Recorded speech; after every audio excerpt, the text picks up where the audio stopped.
Hello guys! Welcome back to my channel nga pala. And if you're just new here, so please don't forget to subscribe, paki-like and share na din po.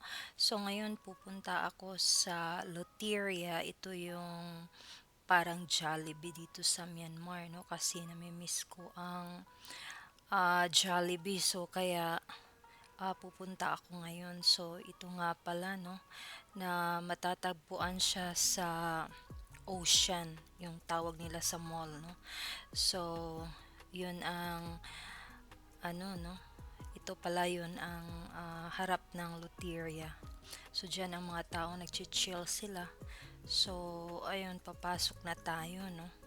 So, itong fast food chain na to talagang maraming tao dito, no? Para bang Jollibee lang din sa atin, no? So, pinaka ano dito, yung pinaka popular dito sa Myanmar. So ayun, may marami silang mga pagkain dito, no. So mostly made of chicken, at saka meron ding yung bang mga drinks nila, no. So ito nga pala ang in-order ko. So yan, burger yan na may chicken, no. At saka yung fried chicken din ang in-order ko na four pieces nga pala. So yun ang nabayaran ko, no. So ayun, ang ano, nang naitanong ko, hindi pala kasali yung drinks. So nagpa-add ako ng drinks. So ayun, magwi-wait na nga pala ako sa order ko kasi it will take time yung hamburger at saka ano, nauuna yung fried chicken. So ayun, while waiting, so ayun na. So andyan na ang hamburger ko. So let's try, no, kung gaano ba kasarap ang fast food chain na ito. So yun ang order ko, no. So ayun, so let's start nga pala. So um lahat-lahat ang nababayaran ko nga pala is yung 22,000 chats plus almost um yung drinks. O pagpalagay ko na lang na 25,000 chats yung nabayaran ko lahat. So kung i-convert ko yun sa peso, it will cost like 324 pesos lahat-lahat, no. So may apat na pieces ng chicken, fried chicken, isang Pepsi, at saka isang hamburger. So ayan, let's start na, no. So tingnan natin kung gaano ba kasarap. So ayun, naghahanap ako ng kung saan ko ilalagay yung camera ko, no. So before ako kumakain. So ayun nga guys, no. So kumuha na nga pala din ako ng yung ketchup. So dito nga pala sa Myanmar, um, gusto ng mga tao dito yung hot and spicy. Hindi naman ako mahilig sa spicy, so kaya yung in-order ko parang original lang. Napakasarap po talaga ng chicken nila, parang Jollibee lang din, no? At saka um, bagong luto talaga, no. So tingnan mo, bagong luto siya. So parang Jollibee lang din, no, ang lasa. Kaya nga sikat na sikat itong fast food restaurant na ito dito sa Myanmar. Yung isa nilang yung mga puro-puro chicken lang is yung KFC, sikat din dito, no.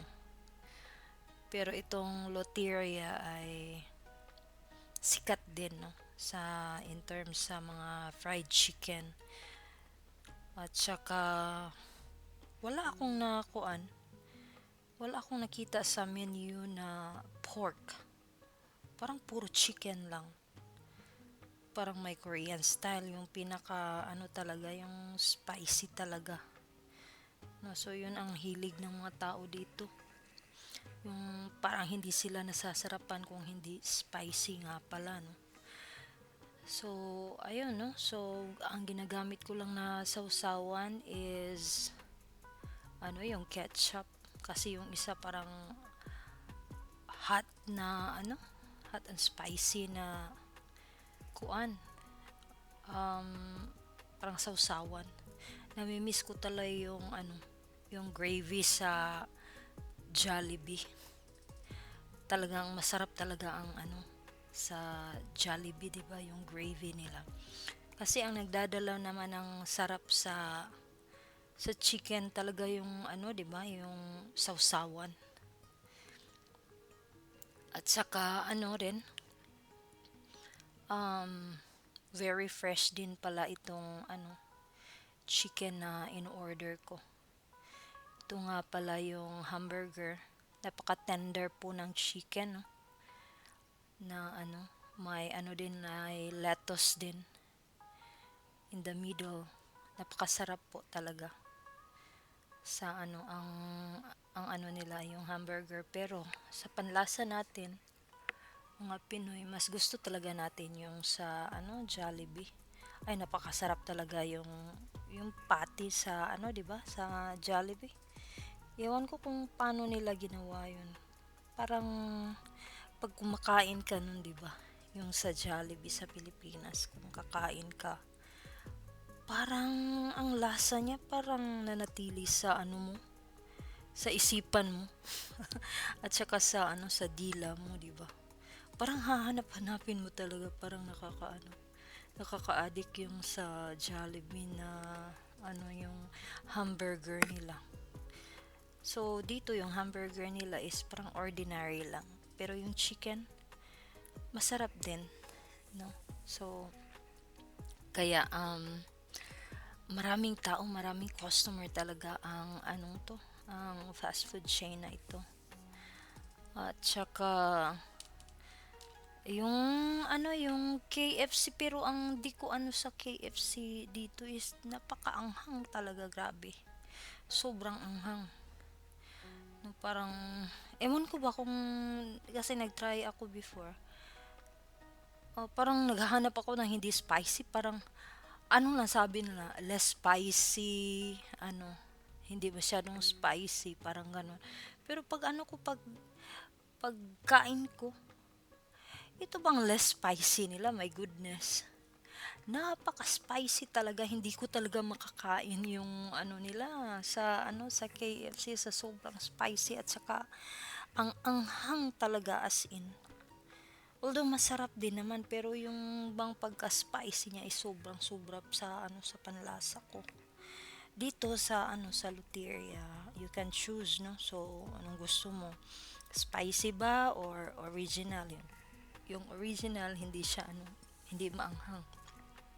Pero ano, take note pag sinabi nilang spicy, ay talaga naman parang ang level ng spiciness dito is yung parang pinaka least na spicy sa kanila para sa ating mga Pinoy ay sobrang ano na talaga, sobrang spicy. How much more yung pinaka spicy nila, no? Yung pinaka spicy nila, hindi ko na talaga makakain, as in di talaga kaya ng ano, ng dila ko dito. Sobra, sobra talagang ano, parang hindi ko na malalasahan yung pagkain kasi sa sobrang spicy talaga.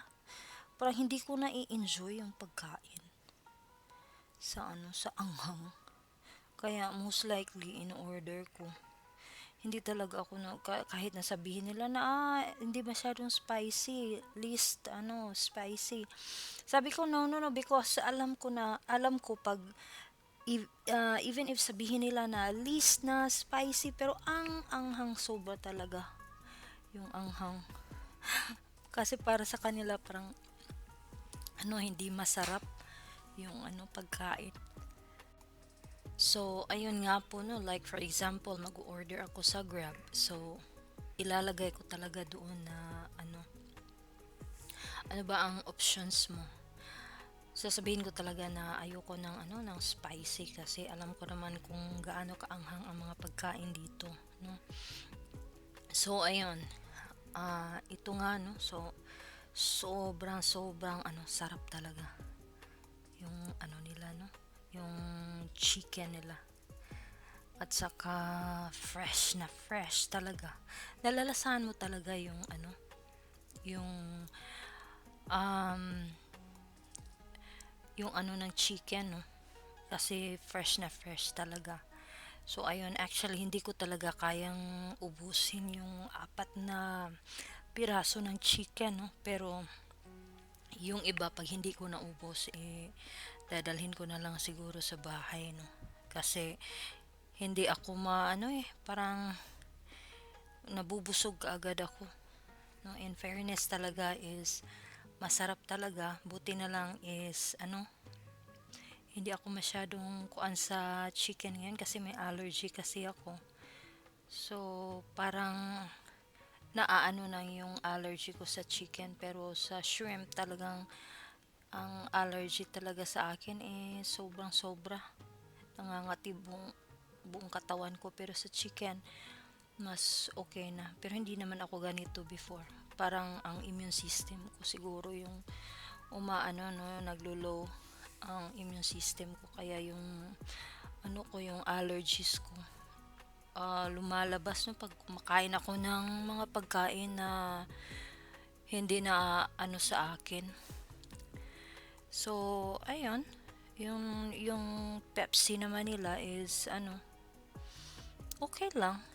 Mas okay ako sa ano sa Pepsi, hindi ako masyadong naaano no yung nakakatulog naman ako. So, kasi yung mga may caffeine na drinks, hindi ako nakakatulog. Parang kung ang caffeine is very high, hindi talaga ako nakakatulog.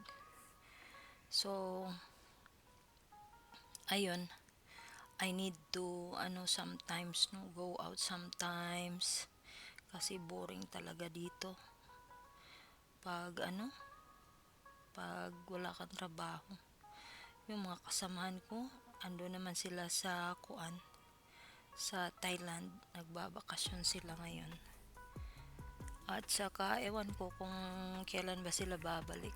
So kaya nga um, ano ako parang lonely at saka parang walang tao sa ano sa building namin. Parang ewan ko kung ilang tao lang. Most of them are traveling.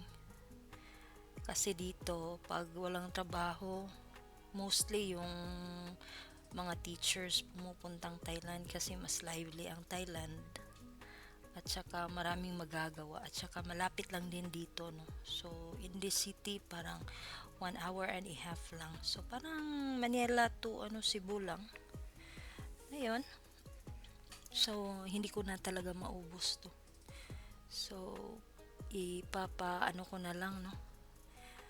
Dadalhin ko lang sa bahay.